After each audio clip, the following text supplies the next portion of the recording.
Presiden Prabowo Subianto dalam berbagai kesempatan sering mengingatkan jajarannya agar tidak korupsi.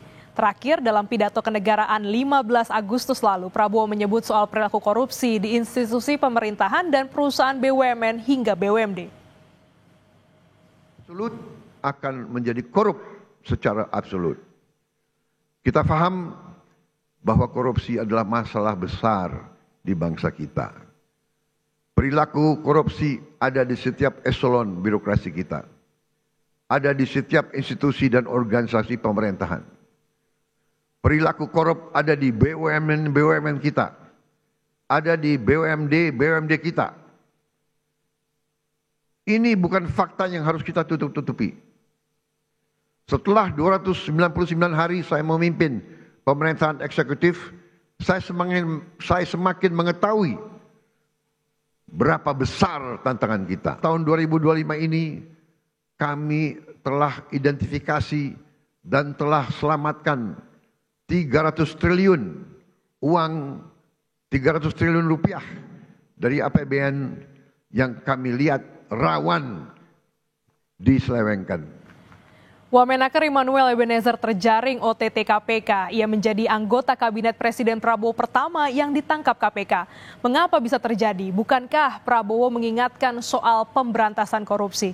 Kita bahas bersama mantan wartawan Istana Harian Kompas, Suhartono. Kami undang Mas Har, selamat datang, selamat siang. Ini menjadi menarik di tanggal 15 kita ikuti bersama tadi juga Prabowo menyinggung soal korupsi di institusi BUMN, BUMD. Terus ini Wamenakernya terjaring OTT. Apa yang terjadi, Mas?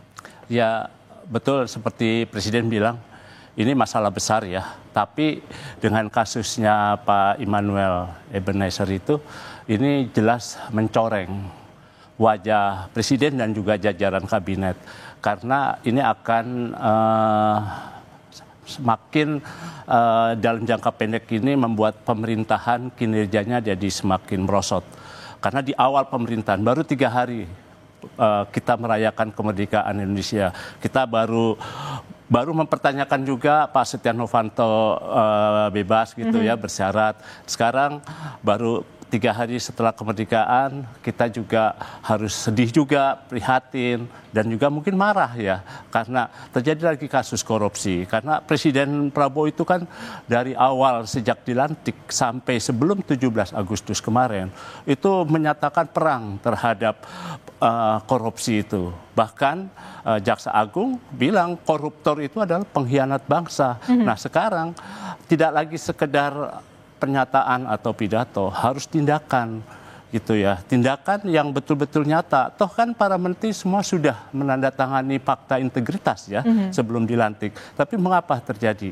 Jadi ada sesuatu yang salah. Ironisnya juga disampaikan sama Menaker sebelumnya saat konferensi pers kemarin baru saja ditandatangani fakta integritas bersama dengan pengusaha soal kasus yang juga menjerat dari Pak Ebenezer. Nah ini bagaimana dampaknya? Apakah ini artinya selama ini ya 10 bulan kurang lebih pemberantasan korupsi masih jadi slogan?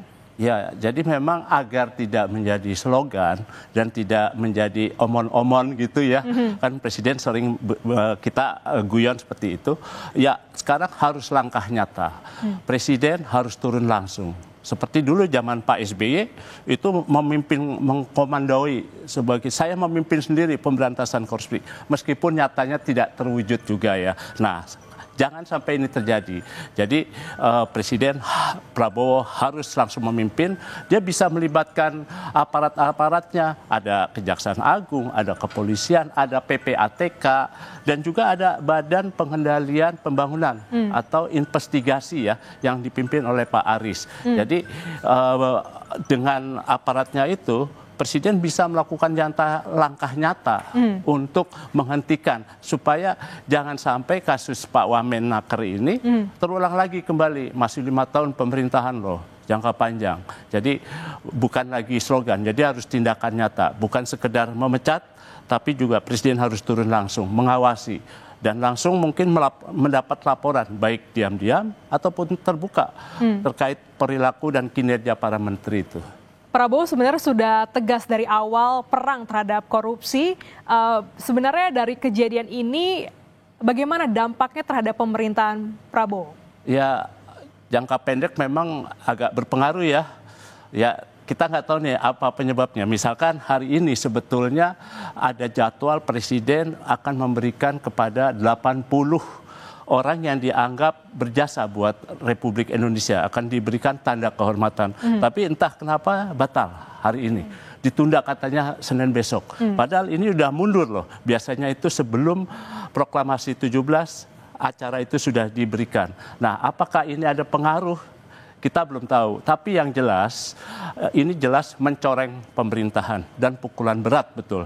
Jadi memang kalau Presiden Prabowo ingin menyatakan perang melawan korupsi, ini harus yang terjadi terakhir kalinya. Gitu ya. Betul, korupsi memang tidak bisa dihapus. Karena satu, ada sistem yang lemah, lalu juga ada peluang, ada kesempatan. Dan ketiga, satu, kembali ke orangnya, rakus, serakah. Itu yang membuat terjadinya korupsi. Nah, apakah para menteri kita melakukan ini karena kebutuhan ekonomi? Saya kira tidak. Mereka sudah cukup secara ekonomi maupun sosial. Tinggal bagaimana peluang, sistem, dan kesempatan itu betul-betul dijaga oleh Presiden. Sekarang harus memimpin pemberantasan korupsi secara nyata. Ini kan juga menteri atau wakil menteri yang terjerat korupsi, tertangkap KPK atau instansi hukum lainnya, ini bukan sekali. Bagaimana dampaknya kalau kita belajar dari pengalaman masa lalu pada pemerintahan sebelumnya itu akan seperti apa? Ya, kalau menarik mundur ke belakang di zaman Bung Karno ya sebagai presiden pertama, itu kan juga sudah terjadi kasus korupsi ya. Misalnya pada zamannya menjelang tahun 66 ya, 63 ketika Menteri Urusan Bank Sentral, Yusuf Muda Dalam. Itu berapa waktu itu yang dikorupsi? Hanya 93 miliar, tapi dampaknya waktu itu ekonomi morat-marit. Lalu juga ada kasus korupsi lagi.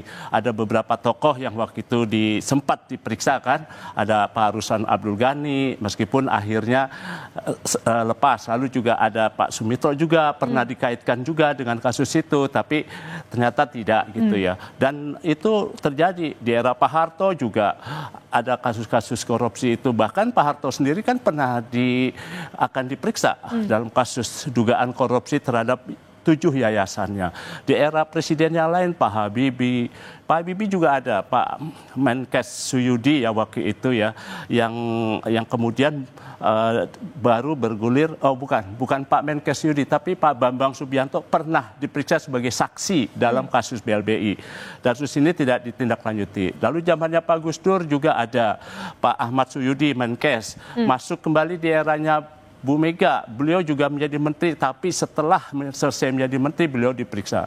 Di zaman Jokowi, di zaman Megawati, Jokowi, SBY itu juga yang paling banyak adalah di eranya Pak SBY. Ada 3 yang menteri yang terkait korupsi, tapi setelah selesai menjabat.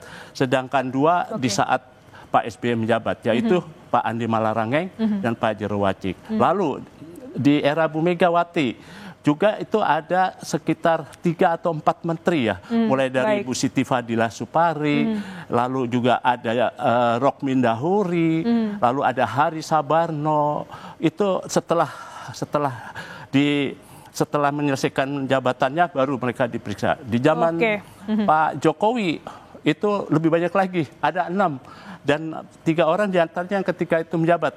Misalkan Pak Juliari Batubara, lalu Pak Edi Prabowo, lalu ada Joni Plate, dan terakhir kan Syahrul Yassin Limpo gitu ya. Sebelumnya tentu ada Pak ini menjadi catatan penting dalam sejarah pemerintahan, terutama Presiden Prabowo yang dari awal sudah menyatakan perang terhadap korupsi. Kita nantikan juga Mas Har, rencananya sore hari ini KPK akan menggelar konferensi pers terkait status dari Wamenaker kita, dan kita nantikan juga langkah tegas dari Presiden Prabowo terkait dengan korupsi hari. Semoga ini yang terakhir. Semoga. Ya.